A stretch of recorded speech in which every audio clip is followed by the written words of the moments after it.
بسم اللہ الرحمن الرحیم۔ شروع اللہ تعالیٰ کے نام سے جو بڑا مہربان نہایت رحم والا ہے۔ السلام علیکم ورحمۃ اللہ وبرکاتہ۔ ناظرین، کسی بھی نماز کے بعد آپ نے 100 مرتبہ اگر اس تسبیح کو پڑھ لیا تو انشاءاللہ اللہ تعالیٰ عید سے پہلے آپ کے مال میں، کاروبار میں برکتیں ہی برکتیں عطا فرمائے گا۔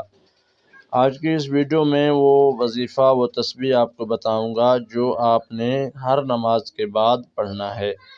اس سے پہلے آپ سے چھوٹی سی گزارش ہے، اگر آپ ہمارے چینل پر نئے ہیں تو چینل کو سبسکرائب کریں، ویڈیو کو لائک بھی کریں اور کامنٹ سیکشن میں اپنی قیمتی رائے بھی ضرور دینا۔ اگر آپ ہماری دعا میں شامل ہونا چاہتے ہیں تو کامنٹ میں پورا نام، جس مقصد کے لیے دعا کرنا ہے وہ بھی لازم لکھیں، اور ثواب کی نیت سے اس ویڈیو کو دوستوں کے ساتھ شیئر کر دیں۔ ناظرین، پہلے تو عظمت والا شان والا مہینہ چل رہا ہے رمضان المبارک کا۔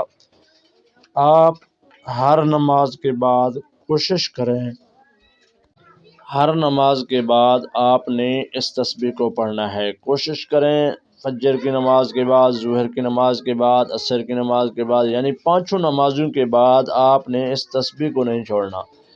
جب آپ پانچوں نمازوں میں پڑھیں گے انشاءاللہ عید کا دن، عید سے پہلے آپ کے کاروبار میں ایسا برکت آئے گا، غیب کے خزانے سے اللہ تعالیٰ آپ کو مالا مال کر دے گا۔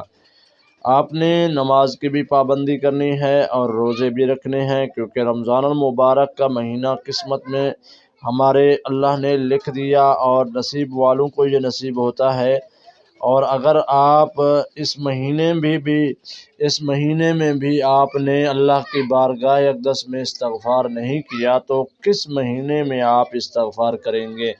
اللہ کی بارگاہ میں آپ نے گناہوں کی معافی نہیں مانگی تو اور کون سا مہینہ ہے؟ باقی تو اللہ کے سب مہینے ہیں، لیکن اس مہینے میں افضل عبادت کا جو اجر ہے نا وہ زیادہ ہوتا ہے۔ جیسا کہ ایک سیزن ہوتا ہے، اس پہ زیادہ آمدنی ہوتی ہے، زیادہ خرچ ہوتا ہے اور اس میں آمد بھی زیادہ ہوتا ہے، تو ایسے ہی اللہ نے ایک ہمیں پیکج دیا ہے۔ اس پیکج میں آپ ایک کے بدلے 10 گنا زیادہ لے سکتے ہیں۔